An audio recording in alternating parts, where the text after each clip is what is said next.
আসসালামু আলাইকুম everyone, welcome back to my channel Tanzila's cuisine double four পেজে। আজকে আমি আপনাদের সাথে পানি খাওয়ার মগেও পুডিং তৈরি করা যায় সেই রেসিপিটাই শেয়ার করব।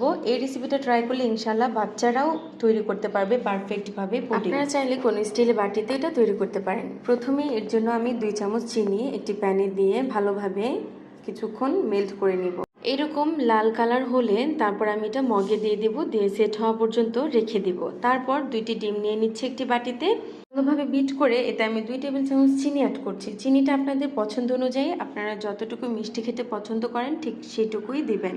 তারপর চিনিটা মেল্ট হয়ে না যাওয়া পর্যন্ত ভালোভাবে বিট করে নিতে হবে, যেন ডিমের কোনো দানাও এখানে না থাকে। এরপর এতে দিচ্ছি আমি 250 ml দুধ বা 1 পোয়া দুধ অ্যাড করেছি, জাল করা ঠান্ডা দুধ। তারপর ভালোভাবে মিশিয়ে এতে 1 চামচ ভ্যানিলা এসেন্স অ্যাড করে দিয়েছি। আপনারা চাইলে এখানে এলাচের গুঁড়ো অ্যাড করতে পারেন, যেন ডিমের গন্ধটা না থাকে, ভালো একটা ফ্লেভারের জন্য।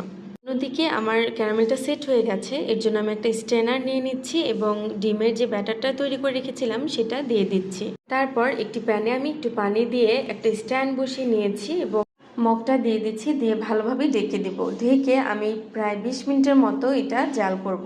কাঠি দিয়ে চেক করে দেখবেন, যদি কাঠিটা পরিষ্কার আসে তার মানে মনে করবেন হয়ে গিয়েছে, আর পরিষ্কার না আসলে আরও কিছুক্ষণ বেক করে নেবেন।